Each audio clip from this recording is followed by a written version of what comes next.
Hello student, আগের দিন তোমাদের আমি বুলিয় ভাষার ভেন ডায়াগ্রামে চ্যাপ্টারটা পড়িয়েছিলাম। আজকে আমি সেটা নিয়েই আরেকবার তোমাদের একটু বুঝিয়ে দিচ্ছি।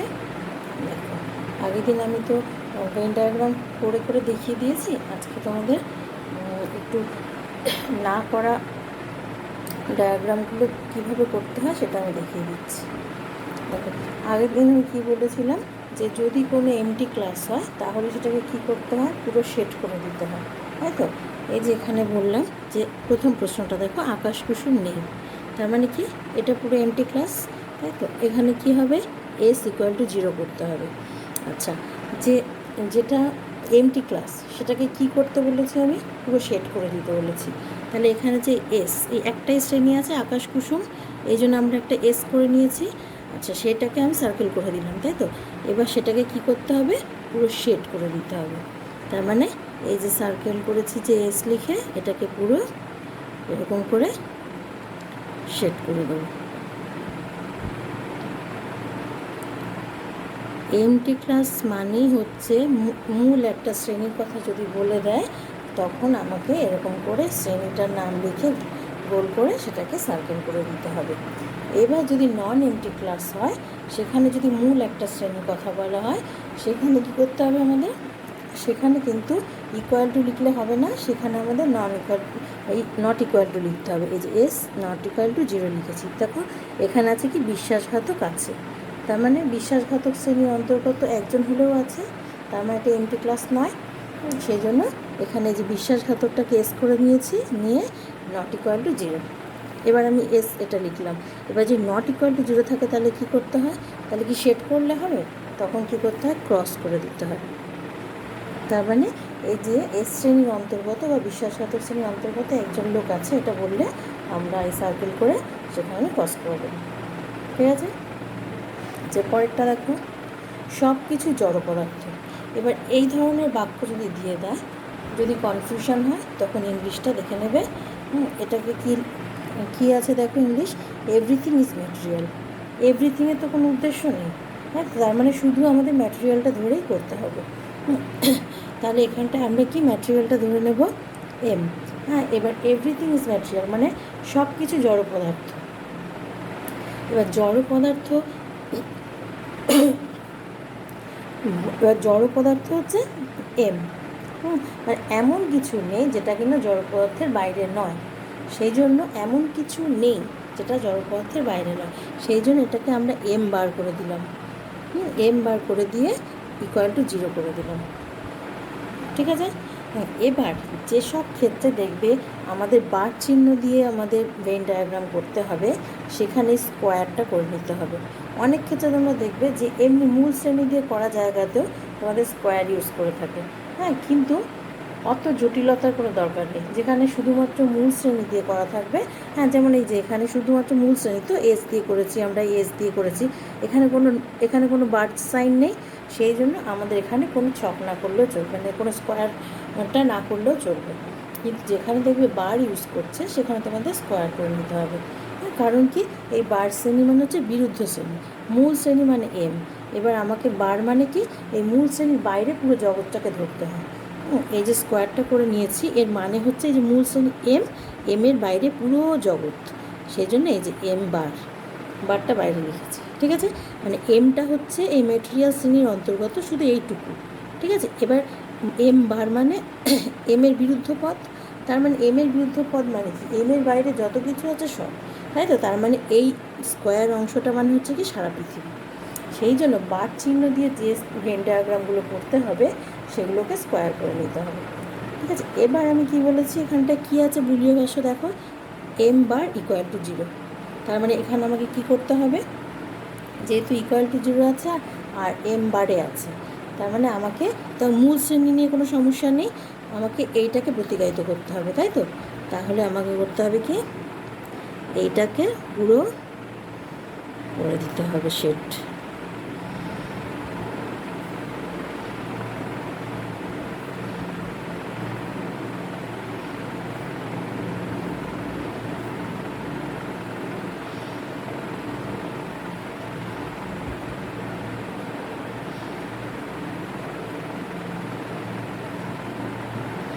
বুঝতে পেরেছো?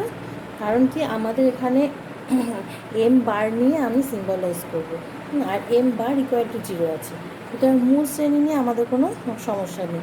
যদি এম ইকুয়াল টু জিরো থাকতো, মানে এস ইকুয়াল টু জিরোর মতো, তাহলে কিন্তু আমাকে মূল শ্রেণীটা শেডিং করতে হতো। কিন্তু এখানে কি বলেছি আমি, M bar equal to zero, তার মানে এই এম মূল শ্রেণী সম্পর্কে আমাদের কোনো বক্তব্য নেই। হ্যাঁ, মূল শ্রেণীর বাইরে যে মানে বিরুদ্ধ শ্রেণীটা রয়েছে সেইটা এমটি ক্লাস। সুতরাং আমাকে এই মূল শ্রেণীটাকে গোল করে নিতে হবে, ওই বাইরের সম্পূর্ণ জগৎটাকে সেট করে দিতে হবে। ঠিক আছে? এবার দেখো, কিছু জিনিস আধ্যাত্মিক নয়। এখানে আমরা কি পড়েছিলাম, এভরিথিং ইজ ম্যাটেরিয়াল, আর এখানে হচ্ছে something, something is not spiritual. এবার সামথিং ইজ নট, তার মানে কি, সামথিং বললে তো তাহলে আই বচন হয়, তাই না? সামথিং নট মানে ও বচন। এবার যেহেতু আধ্যাত্মিক শুধু এটাকেই আমরা পাবো, এই সামথিংয়ের জন্য আমরা কিছু পাবো না, সুতরাং এটাকে এই স্পিরিচুয়ালটাকে এস ধরে নিলাম। হ্যাঁ, আর যেহেতু এটা ও বচন, সেই জন্য এটাকে এস বার করে নিতে হবে, করে নিয়ে এস বার করে নিয়ে নট ইকুয়াল টু জিরো। ঠিক আছে? এবার ঠিক এরকমই এই এটাকে যেমন করেছিলাম, যে ওই বার বের করতে হবে বলে আমরা এই বারটাকে বাইরে রাখলাম, আর এই ছক করে নিলাম। এবার আমাদের ঠিক এটার মতো বারের কাজ, তাই তো? এখানে যেমন এম বার বলে আর এমটি ক্লাস, আর এটা সার্বিক বচন ছিল বলে আমরা সেট করেছি, তাই তো? আর এটা হচ্ছে নট ইকুয়াল টু বলে এখানে আমাদের ক্রস করতে হবে। এই ক্রসটা আমরা কোথায় করবো? এই এম বারের জন্য আমরা এখানে সেট করেছি, আর এখানে নট ইকুয়াল টু আছে, ক্রসটা আমরা তাহলে আমরা এখানে দেবো। ঠিক আছে? তাহলে আমরা যে শ্রেণীটা নিয়ে আমরা আলোচনা করব, হ্যাঁ, অর্থাৎ যে শ্রেণী সম্পর্কে আমাদের বর্ণনা করতে হবে, সেখানে শেডিং হলে শেডিং করতে হবে, আর যদি নট ইকুয়াল টু থাকে ক্রস করলে ক্রস করতে হবে। ঠিক আছে? যদি দেখো বারে আছে তাহলে স্কোয়ার করে নিয়ে মাঝখানে সার্কেল করবে, আর যদি দেখো মূল শ্রেণী দিয়ে দিয়েছে তাহলে আর স্কোয়ার করার কোনো প্রয়োজন নেই, গোল করে করলেই হয়ে যাবে। ঠিক আছে? আচ্ছা, এরপরে দেখো, অল এসিসপি, এটা কী বচন? এটা একটা এ বচন, তাই তো? আমি তোমাদের সিম্বলাইজেশনেই দেখিয়েছি, আর কী বলে বচন করে আর দেখালাম না। অল এসিসপি হলে কী হবে, এসপি বার এই জিরো। ঠিক?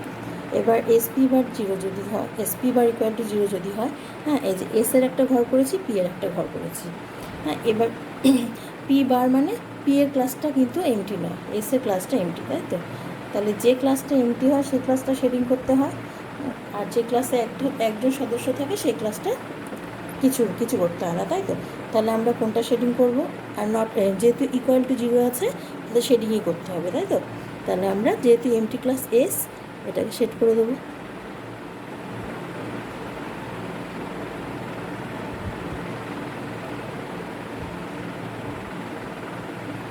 বুঝতে পারছো? আচ্ছা, এবার এটা দেখো, নো এসিসপি, এটাকে বুলিয়ান ইন্টারপ্রিটেশনে কী হবে, এসপি ইকুয়াল টু জিরো। আচ্ছা, এখানে দেখতে পাচ্ছি দুটোই এমটি ক্লাস, তাই না? আচ্ছা, দুটো গোল করে নিলাম, একটা এসের ঘর একটা পি এর ঘর। এবার যেহেতু দুটোই এমটি ক্লাস, তাহলে কী করবো, আমাদের দুটোতেই শেডিং করার কথা, তাই তো? এবার দুটোতে যখন শেডিং করতে হয় তখন আমরা কী করি, দুটো ঘর করি না, করি কি, আগের দিন তোমার দেখিয়ে দিয়েছিলাম না, এটাও এসের ঘর এটাও পি এর ঘর, তার মানে এখানটা করবো, যেহেতু দুটোই এমটি ক্লাস। ঠিক আছে? আচ্ছা, এবার 3 নম্বর দেখো, সাম এস ইস পি, তার মানে এটা একটা আই বচন। আচ্ছা, S P not equal to zero, এখানে এস পি দুটোই কিন্তু নন এমটি ক্লাস। ঠিক আছে? এবার দেখো তাহলে ক্রসটা কোথায় করব, এস এর ঘরেও করতে হবে, পি এর ঘরে করতে হবে, ঠিক এটার মতো। এখানে শেড হবে না, এখানে কী হবে, এটা এখানে করতে হয় ক্রস। ঠিক আছে? 4 নম্বর দেখো, সাম এস ইজ নট পি, এর মানে S P bar not equal to zero, এটা তো ও বচন। এবার পি এর ঘরে তো বার দেওয়া আছে, তার মানে পি এর ঘরটা নিয়ে কোনো সমস্যা নেই। এস এর ঘরে কী করবো, আমরা এস এর ঘরে আমরা ক্রস করে দেবো। বুঝতে পারছো? আচ্ছা, এরপরে আর একটা করেছি দেখো, এটা আবার একটু অন্যরকম। ওগুলো তো আমি একদম এ বি এ ই আইও একদম বচন যেমন তেমন করে করেছি, এই রকম ধরনেরও থাকে তোমাদের। অল নন এস ইস পি, নন এস মানে কি, ওই বিরুদ্ধ বচনটা, মানে বিরুদ্ধ পদ, তাই তো? তাহলে নন এস, যদি ননটা যদি না থাকতো, এটা যদি না থাকতো, তাহলে কী হতো, অল এস ইস পি হতো। তখন তোমরা কী করতে, S P equal to zero, এটাই তো করতে, তাই তো? কিন্তু এখানে নন এস আছে, তার এসপি নট ইকুয়াল টু এই এসপি বার ইকুয়াল টু 0 এটাই করতে। এবার যেহেতু এখানে নন এস আছে, তার মানে নন এস মানে ঠিক উল্টোটা, এসের মাথাতেও বার দিয়ে দিতে হবে। ঠিক আছে, দেখো আমি করেছি এস পি বার 0। ঠিক আছে, মানে যদি এস ইস পি থাকতো তাহলে আমরা কি করি, এ বচনে এই যেখানে একটা করেছি এ বচন এস পি বার ইকুয়াল টু 0, কিন্তু আমরা এখানে কি পেয়েছি, নন এস ইস পি। তার মানে এই এসের তো কিছু করতাম না, যেহেতু নন আছে এই জন্য এসের মাথা তো বার দিতে হবে, আর পি যেমন পি এর মাথা তো বার তো থাকেই, পিও ঘর। ঠিক আছে, এবার এই ক্ষেত্রে দেখো এখানে ছকটা করে নিতে হবে। আমরা এ বচনে যখন করেছিলাম তখন কিন্তু আমাদের ছকের প্রয়োজন হয়নি, কিন্তু এখানে যেহেতু দুটোই বারের কাজ আছে এই জন্য এখানে ছক করে নিতে হবে। এস আর পি দুটোতে আমরা দুটো ক্লাস করে নিলাম, এবার এসপি বারের কাজ করতে হবে আমাদের, তাই তো। এবার এসপি বার ইকুয়াল টু 0, তার মানে আমাদের কাজটা কিসের, এই এসপি বার দিয়ে কাজ করতে হবে। আর এটা হচ্ছে একটা এমটি ক্লাস, এই ইকুয়াল টু 0। তাহলে আমাদের শেডিংটা কোথায় করতে হবে, এখানে। আর একটা কথা, যে শেডিং সবসময় তোমাদের এরম করে করতে হবে এমন কোনো ব্যাপার নেই, যেভাবে খুশি করতে পারো, মানে এমনি করেও করতে পারো, এমন করেও করতে পারো, যেভাবে খুশি, মানে এটাকে আচ্ছাদিত করে দিতে হবে আর কি। ঠিক আছে, যেটা তোমাদের সুন্দর লাগবে বা ইচ্ছে হবে সেভাবেই করতে পারো।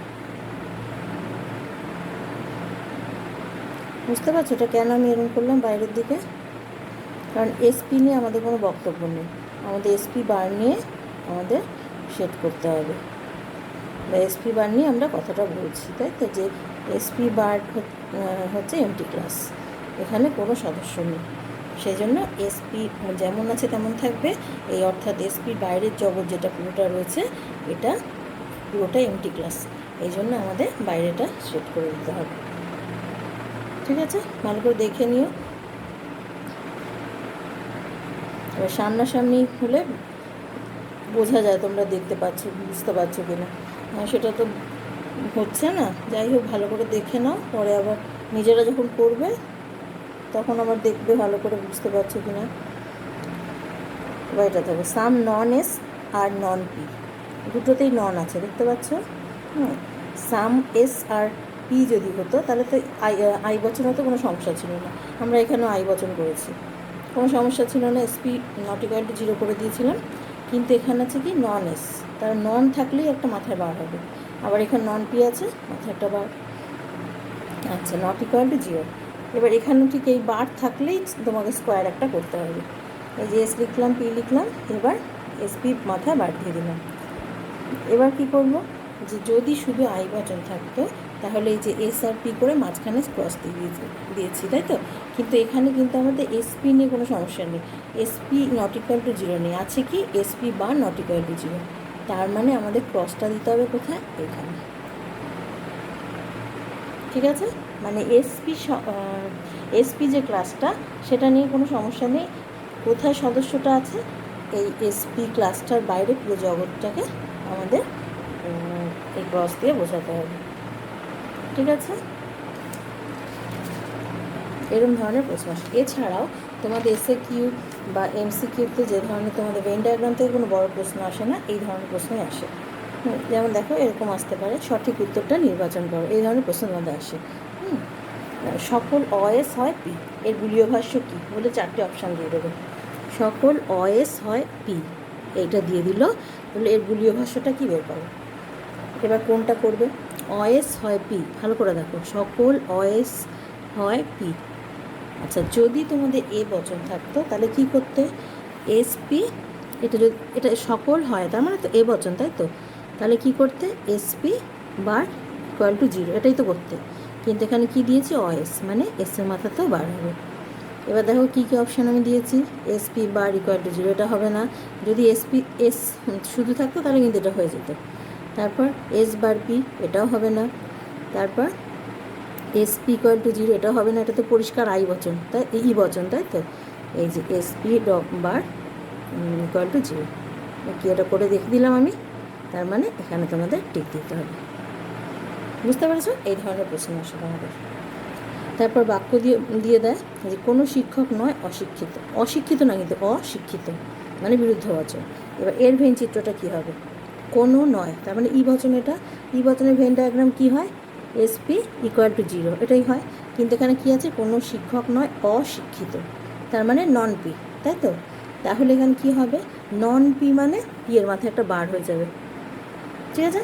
তাহলে এবার দেখো পি এর মাথায় যদি বার হয়ে যায় তাহলে কি হয়, তাহলে কি এই যে ই বচন তো এটা হয়, তাই না? যে শুধু যদি এসপি হতো তাহলে ই বচনে মানে এসপির মাঝখানে অংশটা শেড করতো, তাহলে এটা হবে না। আচ্ছা, ই বচনের ক্ষেত্রে ক্রসের কোনো প্রশ্ন নেই, এটাও হবে না। আচ্ছা, এবারে পি হচ্ছে নন এমটি ক্লাস হয়ে গেছে, তাই তো? মানে এখানে একজন সদস্য আছে, তাহলে এমটি ক্লাস কোনটা আছে, এস। তাহলে এইখানেও দেখো ক্রস আছে, সুতরাং যেগুলো সার্বিক বচন এ কিংবা ই, সেখানে যেখানে ক্রস চিহ্ন দেখবে সেগুলো দিকে তাকানোরই প্রয়োজন নেই। আবার যেখানে বিশেষ বচন আছে দেখবে সেখানে ওই শেডিংয়ের অপশানগুলোতে দেখারই দরকার নেই। বিশেষ বচন মানেই সেখানে ক্রস হবে, আর সার্বিক বচন মানেই সেখানে শেড হবে। সুতরাং কি আমাদের এটা হচ্ছে একটা সার্বিক বচন, সুতরাং তোমাদের এই অপশানটার কথা তোমাদের ভাবার কোনো প্রয়োজন নেই, কারণ এখানে ক্রস আছে, তাই তো? ক্রস মানে বিশেষ বচন। এবার তোমাদের দেখার পালা এটা আর এটা। এবার এটা দেখে নিলে কি ই বচনে তো সাধারণ ই বচনগুলোতে এটাই হয়, তাই তো? মাঝখানটায় শেডটা থাকে। এবার আমরা এখানে কি দেখতে পাচ্ছি, পি বার আছে, তার মানে পি কিন্তু নন এমটি ক্লাস, এসটা হচ্ছে গিয়ে এমটি ক্লাস, তার মানে এইটা হবে এস এমটি ক্লাস সেট করে দিয়েছি, পি ফাঁকা আছে, হ্যাঁ তো? তার মানে এটা হবে, ঠিক আছে? বুঝতে পারছো তো? আচ্ছা, 3 নম্বর দেখো, no non S is non P. এটাও একটা ই বচন, কিন্তু নন দিয়ে করা আছে দুটোই, দেখো। তাহলে ই বচনের ক্ষেত্রে তো আমরা এটাই করি, এসপি ইকুয়াল টু 0, কিন্তু কি আছে, নন এস আছে আর নন পি আছে, তার মানে দুটোর মাথাতেই বার হবে। আচ্ছা, দুটোর মাথাতেই যদি বার হয় তাহলে কি হবে, এটা হবে কি, ক্রস আছে কিন্তু ই বচন, এটা হবে না। আচ্ছা, এখানেও ক্রস আছে, এখানেও হবে না। এবার এটা সাধারণ ই বচনে কিন্তু এটাই হয়, কিন্তু এখানে দুটোতেই নন আছে, তার মানে এটাও হবে না। হবে কোনটা, একটাই পড়ে রইল যদিও, এটাই হবে, কিন্তু বুঝে নাও কী করে হবে, যে এসপি দুটোই নন এমটি ক্লাস, তার মানে কি, এই যে এই সার্কেলটা করলাম যে এখানেও তার মানে এটাও হবে না, এটাও হবে না, মাঝখানটা তো হবেই না, কিন্তু এর বাইরে যে জগৎটা আছে এটা কিন্তু শূন্য। এই দুটোর মধ্যে সদস্য আছে, মানে এমনিতে তো ই বচনে দুটোর মধ্যে সদস্য থাকার কথা নয়, কিন্তু এই ক্ষেত্রে দেখা যাচ্ছে কি দুটোর মধ্যে সদস্য যেহেতু রয়ে গেছে, তার মানে বাইরের যে জগৎটা রয়েছে এটা শূন্য, মানে এখানে কোনো সদস্য নেই, সেই জন্য। আর যেহেতু বার রয়েছে, হ্যাঁ, এখানে একটা অন্য জায়গা হলে এখানটা আমি বারটা দিয়ে দিতাম, কিন্তু এটা তো অপশানাল, এই জন্য আমি এটা প্রশ্ন নেই বলে আমি আর দিইনি, সুতরাং এটাকে তোমাদের শেডিং করে দিতে হবে, ঠিক আছে? তার মানে এখানে এটা রাইট হবে। এরপরে দেখো, অশূন্য শ্রেণীর ভেঙচিত্র কী হবে। অশূন্য শ্রেণী মানে যেখানে একজন হলো সদস্য আছে, তাহলে কি হবে, এটা তো হবেই না। অশূন্য শ্রেণী মানে যেগুলো একদম শূন্য সেগুলোতে শেডিং হয়, তাই তো? তাহলে এটা হবে না। আচ্ছা, অশূন্য শ্রেণী মানে এরকম হবে না, কারণ এখানে বারের কোনো প্রশ্ন নেই, এটা হবে না, এখানেও হবে না। যেসব ক্ষেত্রে বার থাকবে সেইগুলোতে সবসময় বলেছি আমি কি ছক করতে হবে। তাহলে অশূন্য শ্রেণী মানে এইটা, যেখানে কিনা একজন সদস্য হলেও থাকবে, তার মানে কি বিশেষ বচন, সেই ক্ষেত্রে এইটা হবে অশূন্য শ্রেণী, ঠিক আছে? এবার এইখানে ভেন ডায়াগ্রাম দিয়ে দিয়েছে, এই প্রশ্নটা কীরকম করেছে দেখো, এই ভেন ডায়াগ্রামটার বুলীয় ব্যাখ্যাটা চেয়েছে, যেখানে বুলীয় ব্যাখ্যা থেকে আমরা ভেন ডায়াগ্রাম করি, সেখানে ভেন ডায়াগ্রাম দিয়ে দিয়েছে, বলেছে বুলীয় ব্যাখ্যাটা কী হবে। এটা দেখে কি বুঝতে পারছো না কী হবে, তোমাদের এই আইও তো মুখস্থ হয়ে যাওয়ার কথা ভেন ডায়াগ্রাম, তাই না? যে এটা ই বচন না, এস আর পি দুটোতেই মাঝখানে শেডিং হয়, তাহলে এটা ভেন ডায়াগ্রামটা বুলীয় ভাষাটা কী হবে, এসপি বার হবে না, এটা হচ্ছে এ বচন, তাই তো? এটা হবে কি এইটা, এসপি ইকুয়াল টু 0, ঠিক আছে? এরকম একটু মাথা কাটিয়ে চিন্তা করে করবে। ভেন ডায়াগ্রাম কিন্তু খুব মারাত্মক জিনিস, একটু বার, একটু শেডিং, এগুলো একটু ভুল হয়ে গেলে পুরো একদম শূন্য হয়ে যাবে কিন্তু। সুতরাং এই চ্যাপ্টারটাও খুব ভালো করে করবে, আর পরীক্ষার সময় তাই করার সময় মন দিয়ে দেখে করতে হবে। দেখো, কোন বাক্যটি অস্তিত্বমূলক তাৎপর্য আছে, দেখো তো, অস্তিত্বমূলক তাৎপর্য মানে যার অস্তিত্ব আছে, তাই তো? এই বাক্য যে 4টে আমি লিখেছি কোনটা হবে, ভূত নেই, তার মানে কি অস্তিত্ব আছে, নেই। বাঘ আছে, বাঘের অস্তিত্ব আছে, বাঘ আছে, পরিষ্কার বলছি, তাই তো? তার মানে বাঘ আছে। আচ্ছা, মানুষ অপূর্ণ, এটা কি হবে, কোন মানে সকল মানুষই অপূর্ণ, মানে পূর্ণ মানুষ নেই, তাই তো? তার মানে এটা হবে না। বৃত্তাকার ত্রিভুজ নেই, মানে এমন কোনো বৃত্ত নেই যে ত্রিভুজ, তার মানে শুধুমাত্র যে বাঘ আছে এটাই হচ্ছে অস্তিত্বমূলক তাৎপর্য আছে। যে জিনিসটা আছে বা বর্তমান, সেইগুলোর ক্ষেত্রে অস্তিত্বমূলক তাৎপর্য আছে। আচ্ছা, এরপরটা দেখো, নিম্নলিখিত কোন যুক্তিটি অস্তিত্বমূলক দোষ ঘটেছে? যুক্তি মানে হচ্ছে যে ন্যায়, নিরপেক্ষ ন্যায়। হ্যাঁ, সেক্ষেত্রে কোন যুক্তির ক্ষেত্রে অস্তিত্বমূলক দোষ ঘটে? আমরা জানি কি, দুটো সার্বিক বচন থেকে যদি কোনো সিদ্ধান্ত বিশেষ নিশ্চিত হয় তাহলে সেখানে অস্তিত্বমূলক দোষ ঘটে। তাহলে দেখে নাও এখানে কোন অপশানটা হতে পারে। এ আই আছে একটা, ও আছে, আই আছে, আর ই আছে। দুটো সার্বিক বচন হবে, সেখান থেকে সিদ্ধান্ত বিশেষ হবে। দেখো এখানে কি দুটো সার্বিক বচন আছে? একটা এ আছে, একটা আই আছে, তার মানে একটা আশ্রবাক্য বিশেষ আছে, তাহলে এটা হবে না। ও আছে একটা, ই আছে একটা, তার মানে একটা বিশেষ আছে, এটাও হবে না। এ আছে, আই আছে, দেখতে পাচ্ছ দুটো সার্বিক বচন, এখান থেকে একটা বিশেষ বচন হয়েছে, তার মানে এইটা হচ্ছে অস্তিত্বমূলক দোষ ঘটেছে। দুটো সার্বিক বচন থেকে তোমরা ন্যায়ের নিয়মও পড়েছ, দুটো সার্বিক বচন থেকে একটা বিশেষ বচন নিশ্চিত হতে পারে না, তাতে কী হয়, অস্তিত্বমূলক দোষ ঘটে। মানে ওখানে তো তোমরা এই দোষগুলোর কথা পড়ো নি, সিম্বলিক লজিকে এটাকে অস্তিত্বমূলক দোষ বলা হয়। ঠিক আছে, যেখানেও হবে না। দেখো ই আছে, এ আছে, ই আছে, মানে দুটোই সার্বিক বচন, তার থেকে সার্বিক বচন বেরিয়েছে। ঠিক আছে, এটা কোনো সমস্যা নেই, তাহলে দোষ হচ্ছে এটা। ঠিক আছে, ঠিক আছে, সেম যদি ই হতো, তার থেকে ও বেরোতো, সে একই দোষ হতো। ঠিক আছে। আচ্ছা, এরপরে দেখো, all non S is non P, এটা কি বুলিয় ভাষ্য হবে? নন আছে, আবার এখানেও নন আছে, অল আছে, তাহলে যদি অল ইজ আছে, তার মানে এ বচন, এস আছে, পি আছে, ইকুয়াল টু 0, তার এ বচন, কিন্তু নন এস আছে আর নন পি আছে, তার মানে এইটা, তাই তো? এবার দেখো তো এখানে কোথাও আছে কি না এটা অপশানটা, এখানে নেই, এখানে নেই, এই যে এখানে আছে, তাহলে ডি। যখন এই নিয়ে কনফিউশন হবে না পরীক্ষার সময়, তখন এটা দেখে তোমরা নিজেরা একটা করে নেবে রাফে, তারপর যদি দেখো মিলে যাচ্ছে তখন সেটা টিক দিয়ে নেবে, দেখে আনতার দিয়ে একটা বসাতে যাবে না। সবসময় এই প্রশ্ন দেখে এগুলো দেখার আগে নিজে ঠিক করে একটা রাফে করে নেবে, তারপর যদি দেখো এগুলোর সাথে মিলছে না তখন বুঝবে নিজেরটা নিশ্চয়ই ভুল হয়েছে, আর যদি দেখো মিলে গেছে তাহলে সেটাই টিক দেবে। কিন্তু এগুলো দেখে আনতাবড়ি একটা টিক দিয়ে দিলাম বা বন্ধুটা শুনে একটা টিক দিয়ে দিলাম, ওটা করবে না, কনফিডেন্টলি নিজে একটা রাফে করে নেবে, তারপর মিলিয়ে নেবে। ঠিক আছে, তাহলে ভুল হওয়ার সম্ভাবনা কম থাকে। আচ্ছা, এবার দেখো বচনটার বুলীয় রূপ সহ ভেনচিত্র দেখো, এইটাকে এই বচনটা দিয়ে দিয়েছে, এর একটা বুলীয় রূপ দিয়ে ভেনচিত্র দিতে বলেছে।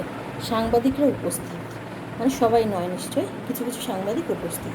হ্যাঁ, এবার এটাকে কী হবে, সাংবাদিক উপস্থিত, তার মানে সাংবাদিক ক্লাসটার কথা বলা হচ্ছে, কারণ এস হচ্ছে সাংবাদিক ক্লাস, এবার কিছু কিছু সাংবাদিক উপস্থিত, তার মানে এস নট ইকুয়াল টু 0। ঠিক আছে, তার মানে এই জায়গায় এসের শ্রেণীটা করে নিলাম, তাহলে এটাকে কী করবো, সেট করবো না ক্রস করবো, নট ইকুয়াল টু আছে কিন্তু, তার মানে কিছু কিছু সাংবাদিক আছে, এটা এমটি ক্লাস নয়, তাহলে এটা কী হবে, এসে এখানে আমরা ক্রস করে দেবো। ঠিক আছে। আচ্ছা, তারপর দেখো পরেরটা দেখো, all non S is P, এর ভেন ডায়াগ্রাম করতে বলেছে। নন এস ইজ পি, তাহলে এখানটা আমরা কী করবো, এ বচনের ক্ষেত্রে আমরা কী করি, এসপি বার ইকুয়াল টু 0 করি, তাই তো? ঠিক সেরকম এই ননটাকে পরে বলো। হ্যাঁ, অল এস ইজ পি যদি থাকে তাহলে কী হবে, এসপি বার ইকুয়াল টু 0 হয়। এবার এখানে কী আছে, নন এস, তার মানে এটাতেও বার হবে। এবারে ভেনচিত্র করলে কী হবে, দুটোতে করে দেখো, এই আছে, এই আছে, এস আছে, পি আছে। এবার দুটো এমনি সাধারণ ক্ষেত্র হলে এ বচনে এটাকে আমরা সেট করি, তাই তো? এবার দুটোতেই বার আছে, তার মানে এখানে আমাদের সেই স্কোয়ার করতে হবে, বার থাকলেই স্কোয়ার করতে হবে, এসপি বার। তাহলে আমাদের তো এই দুটোই তো এমটি ক্লাস, মানে একটাও থাকলো না, যেহেতু বার আছে দুটোতেই সদস্য হয়ে গেল, কিন্তু বাইরেটা হচ্ছে নন এমটি ক্লাস, সুতরাং আমাদের বাইরেটা সেট করে দিতে হবে। আগে একটা এরকম করলাম না,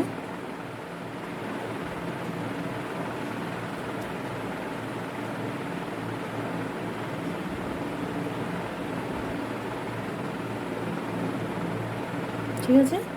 যখনই দেখবে এস পি বার ডবল বার মানে দুটোতেই বার রয়েছে ইকুয়াল টু জিরো হয়েছে, তখনই একদম বুঝে যাবে যে এটাই করতে হবে। ঠিক সেরকম যদি বিশেষ বচনের ক্ষেত্রে এরকম দুটোর মাথায় বার থাকে, নট ইকুয়াল টু জিরো হয়, ঠিক এরকম স্কোয়ার করে নিয়ে বাইরে একটা ক্রস দিয়ে দিতে হবে। ঠিক আছে? এবার এখানে প্রশ্নটা দেখো, জর্জ বুলের মতে কোন ধরনের বচনের অস্তিত্বমূলক তাৎপর্য আছে? জর্জ বুল কোন ধরনের বচনকে বলেছেন তাৎপর্যযুক্ত? আই বচন। ঠিক আছে? সার্বিক বচনের কোনো তাৎপর্য নেই বলে বুল মনে করে। ঠিক আছে? তাহলে এই বিশেষ বচনের ক্ষেত্রে অস্তিত্বমূলক তাৎপর্য আছে। ঠিক আছে? এই ধরনের প্রশ্ন আসে। অপশনাল তো আরও অনেক কি আসে, যে ভেন চিত্রের প্রবর্তককে জর্জ বুল না জন ভেন না আই এম কপি না মিল, এরকম করে করে দিয়ে দেয় অপশনাল। অসংখ্য অজস্র মানে অসংখ্য শর্ট কোশ্চেন এখান থেকে আসে। আর এই চ্যাপ্টারটাই এরকম এমসিকিউ এসিকিউ এর চ্যাপ্টার। ঠিক আছে? সুতরাং খুব মন দিয়ে প্র্যাকটিস করতে হবে, তাহলে আমাদের বুলীয় ভাষ্য আর ভেন ডায়াগ্রামটা হয়ে গেল। ঠিক আছে?